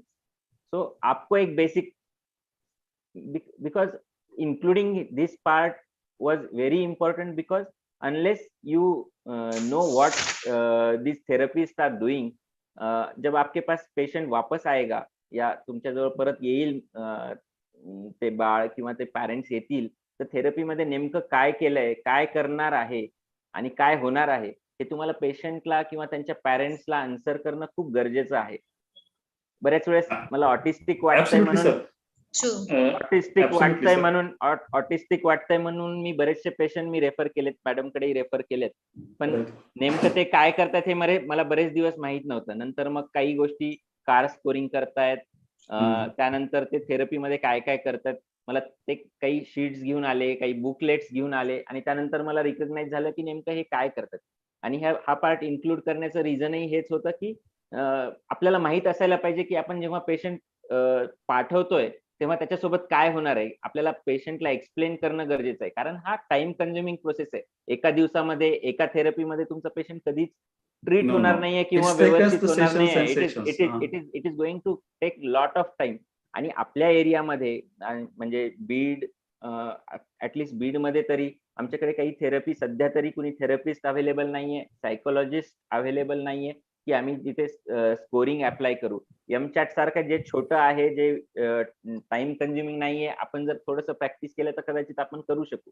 पण कार स्कोरिंग करण्यासाठी तुम्हाला tools पाहिजेत, तुम्हाला त्याची practice पाहिजे आणि तुमचा वेळ, सगळ्यात महत्वाची गोष्ट आहे की तुमचा वेळ असणं गरजेचं आहे.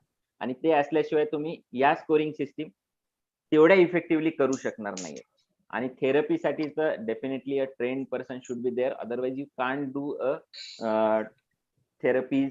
आणि अवेअरनेस असण्याचं कारण की आपल्याकडे आणखीन ऑटिझमचं तेवढं अवेअरनेस नाहीये, त्याच्यासाठी लागणाऱ्या थेरपीजचं अवेअरनेस नाही. आणि जोपर्यंत आपल्याला त्याचं अवेअरनेस येतं किंवा पालकांना आणि पिडियाट्रिशियनना त्याचं अवेअरनेस येतं की हे ऑटिझम आहे, तोपर्यंत कदाचित जी प्लास्टिसिटीचा आपण यूज करतो असं म्हणतो तो वेळ कदाचित गेलेला असतो.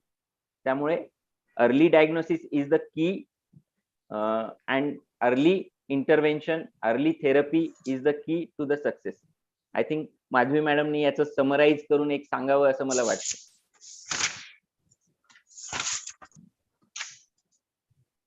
बेसिकली आता सगळ्यात पहिलं तर autism, we don't have to wait for the parents to come to you and say that my child has got speech delay, because I think as a pediatrician we should have that habit of asking a milestone whenever we are asking some history. It just takes a minute or two to ask 2-3 questions, because you can observe the child who comes for immunization. You can just observe the child at 9 months, at 1 year and 1.5 years. These are the precious 3 times where we can really pick up these children very early before the parents come after 1.5 years with the complaints of speech delay. So if you can see that the child is not interacting or the child is not showing any pointers towards communicating with you, I think that's the biggest pointer that we should pick up earlier in our OPDs. It becomes very difficult when children are irritable, when they are not responding. It becomes very difficult, and parents most of the time they do not have much complaints so early, because what they interpret is the child is little shy, or the child is just not want to communicate. But it's our duty to pick up, because I understand it's very difficult to implement the screening tools in the OPD, and it takes at least 10 minutes, which is again a difficult time to have for every child who is coming.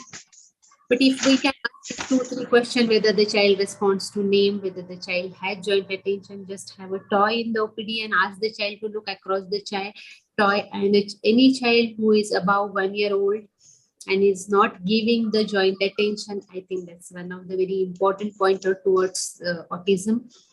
And in those cases, then you can go a little deeper and ask the history of milestones and the behavior. If the child looks at the toy immediately and not to your face, not to your finger, then I think it's less likely to be a moderate or the significant type of autism.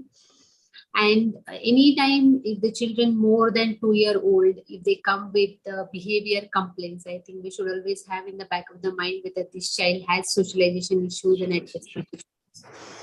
Because high functioning autism, they do develop some speech by 2 years of age, and just child speaking does not rule out autism. And third important thing I would like to say is about the screen. As a pediatrician, as IAP body, we recommend child should not see a screen till 2 years of age. But in the community, I think it's quite rampant. Every one of you must have been seeing the children from the age of 6 months, like when they start turning over immediately on the bed, they start seeing the screen, and the screen exposure is started from that age. So as a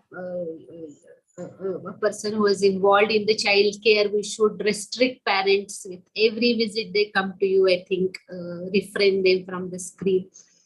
Because whatever contribution it is giving to now increased number of the cases of speech and communication delay, I would not label them autism as such, but speech and communication delay, a significant contribution in early toddlers and early childhood is been by this.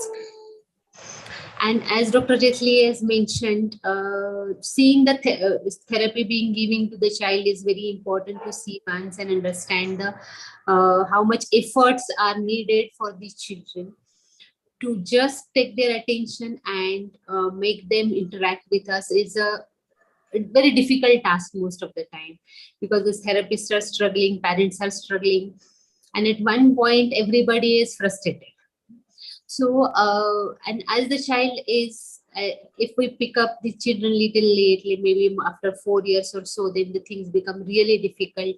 The child who has been picked up below 3 years, they do have a significant improvement as compared to children who are picked up after 4 years, and 5 years is again more difficult. So it's not only speech, it's cognition and social development which is also involved in these children. So I think whenever you are in doubt, or whenever there is any pointer you feel that this child could have autism, then it's better to at least go a little bit deep in the history, subject them to the therapy, and if possible to the assessment things before they develop the frank signs of autism. I think if there are any questions, we are happy to take the questions. Yes. Any questions, you can directly ask. Unmute and Yeah, we have few questions in the chat box, ma'am. Yes. I just read it out. One question is from Malvika ma'am from Shada. She has asked about how do we differentiate between autism and mobile addiction, and also whether social awkwardness is also a form of autism. Yes. I think the second question answer is straightforward, yes, because any child who has any problem with adjustment in the society or the social scenarios, I think it's better if they undergo testing for autism, because it's otherwise it's very difficult just to make them socialize. And the first part of the question is it's very difficult to differentiate whether the child is just addicted to screen or a child has autism. Because there is a significant, like before COVID times also, or before the screen time also, there was autism, but most of the autism was reported with intellectual disability or some syndrome or some epilepsy syndromes. But without having anything contributing, if the child is having significant exposure to the screen, and particularly some children are very much visually dominant, we can say. I mean, they are quite attracted to the things which emit light. So these children are more likely to develop addiction to the screen. And the screen addiction means just its lack of communication or lack of face-to-face interaction with the other human being. So these two things contribute in the lack of development of communication. And ultimately, what is that? That is autism, where the child is not able to communicate. Yes. So it's very difficult to say it's only mobile addiction or whether the child has autistic trait and because of screen addiction, it is increased. Yeah. One more question. How early one can expect to pick ASD syndrome, and how early one can intervene in terms of treatment? How early, it depends upon the severity. The severe the autism, we can, as I have seen 2-3 videos, those children were having severe kind of autism, because at the age of 6 and 7 months, also we can say that there is hardly any communication, no eye contact. Child is not responding to the environmental stimulus. So severe autism can be picked up as early as the milestone starts appearing, like the socialization and communication, it lags behind. But most of the moderate to severe autism we can pick up below 2 years. It's only the question of mild autism or the high functioning autism, we used to call them before, those who have good intelligence. So these children, they learn a good cope-up activity, good cope-up strategies. Like they learn speech, usually it is monotonous speech, but they learn speech and they can speak in sentences. They can express what they want, but the syntax or the pragmatic problems or the communication problems are more in the children. And ultimately the adjustment with the society, which in turn gives them the behavior problems, like a very hyperactive child, very irritable child who doesn't have any friends, or always been fighting in the school, or always having conflicts with the teachers. All these socialization problems can have underlying autism. So mild ones are usually little difficult to pick up in the OPD earlier, before the needs, the socialization needs are there. Like before preschool, they are difficult to pick up. Yeah, and related to therapy, one question, when to predict, like when there is no need for therapy, how do we consider the end of therapy for these children? How do you decide? Is the end point of the therapy, right? Next question, please. Pratima, can you explain the question? What is the end point of therapy, sir? What is the end point of therapy, sir? अभी बच्चा अच्छा हो गया है, अभी therapy की जरूरत नहीं है, ऐसा आप कब बोलेंगे? There is I will say that the therapy की जरूरत नहीं है, हर बच्चे को आप ऐसा नहीं कह सकते. One thing that आपने जो थेरेपी में गोल लगाया, suppose this child is not having the sitting ability, or this child is not having the instruction follow, or this child is not having the attention, you have to use the scale of 10. हम लोग 10 का scale use करते हैं. Geeta, come and sit. Gita, come and sit.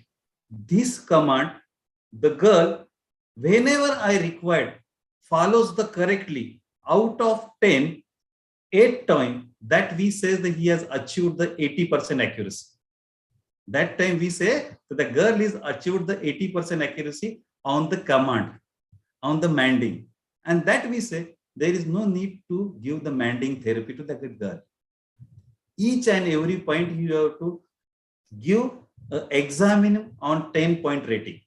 If you got the any success goal or behavior as having the hand flipping behavior, or having the any bad behavior, or any having the desirable behavior, if the desirable behavior you are not seen at the 10 activity, within a 10 activity 8 times, it means you have reduced that behavior. There is the comes in the behavior, undesirable behavior, and you have achieved the desirable behavior.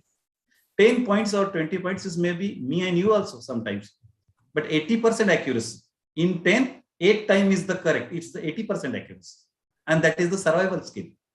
So that is the end of the therapy, we can say, in the very specific case. But some case is required the lifelong therapy. Some cases require the very long therapy, because ultimately therapy and achieving the goal, it is a cognitive things.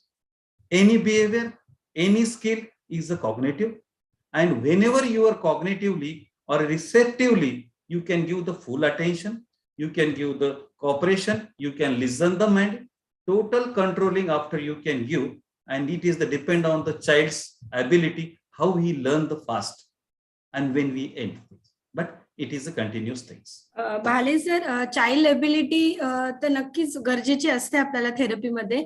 त्याच पद्धतीने मला असं इथे सांगावं वाटेल की पॅरेंटला आपण जी training देतो, आपल्याकडे आय प्रोग्रेसला आम्ही पॅरेंट ट्रेनिंग प्रोग्राम सुद्धा ठेवतो की जिथे आम्ही पॅरेंटला 1 महिन्याची गोल प्लॅन करून देतो. कारण की जसं सचिन सर म्हटले की आमच्याकडे बीडला थेरपिस्ट नाहीये किंवा थेरपी सेंटर नाहीये जिथे आम्ही पॅरेंटला पाठवून प्रॉपर थेरपी करू शकतो.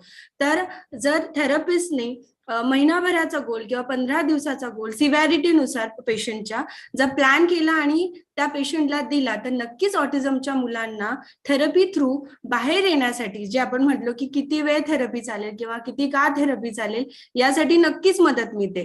कारण की जर महिनाभराचे गोल किंवा 15 डेजचे जर आपण गोल प्लॅन करून दिले, सोशल स्पीचचे किंवा ADLचे, सेल्फ हेल्प साठीचे, या सगळ्या सेन्सरी स्टिम्युलेशनचे पॅरेंटला आपण प्रोग्रामिंग करून दिलं तर नक्कीच त्या मुलामध्ये फरक दिसतो. 2 वर्ष किंवा 16 महिन्याचं मूल जेव्हा डॉक्टर्सकडे येतं आणि त्यांना जसं मॅमनी सांगितलं की आपण 5 मिनिटात किंवा 6 मिनिटात काही प्रश्न थ्रू आपल्याला त्या गोष्टी लक्षात येतात की नक्कीच या मुलामध्ये काहीतरी राहिलेला आहे, या मुलाला गरज आहे थेरपीची. आणि आपण त्या मुलांना आपण जर थेरपिस्टकडे तुम्ही सजेस्ट केलं तर नक्कीच थेरपिस्ट पॅरेंट ट्रेनिंग प्रोग्राम करून त्या मुलाला मदत देऊ शकतो. आणि हे खूप गरजेचं आहे काळानुसार. आणि आता बऱ्यापैकी पॅरेंट्स ट्रेनिंग प्रोग्राम सगळीकडे चालत आहे, आपल्या आय प्रोग्रेसलाही चालतात.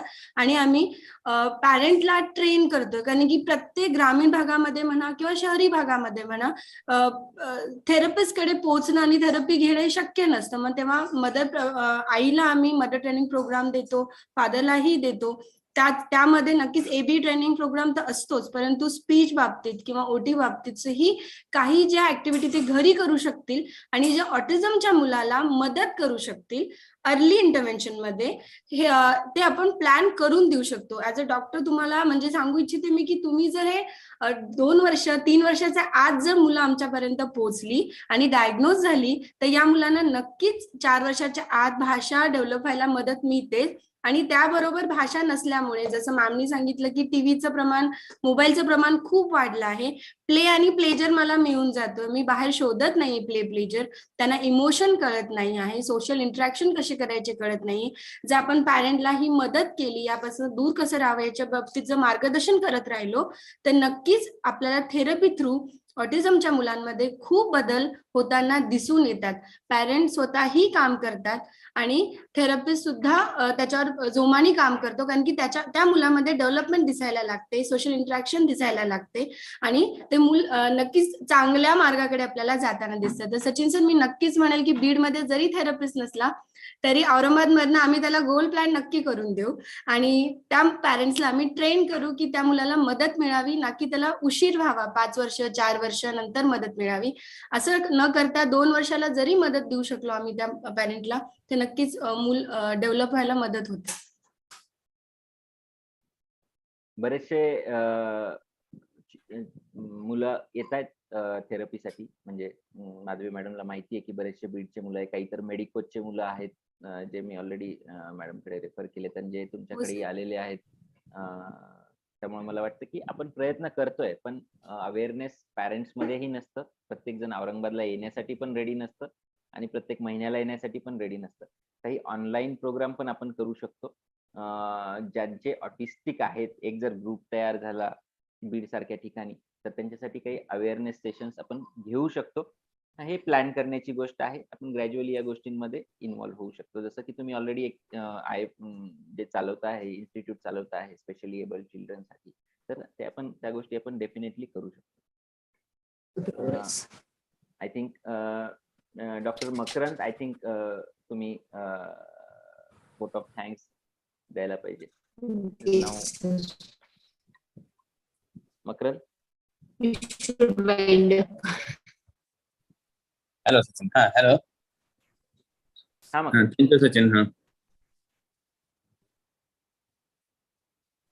Hello, good evening everybody. I would like to say thanks to Dr.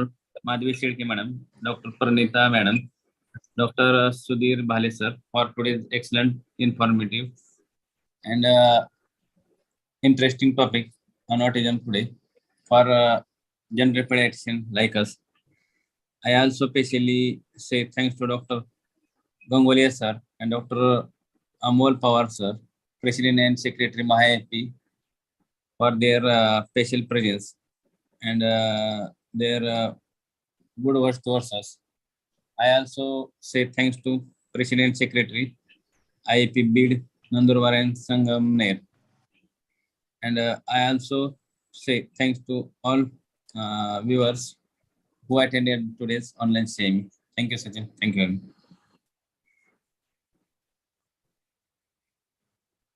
Thank you. Thank you, everyone. Thank you. Great. It was a great session.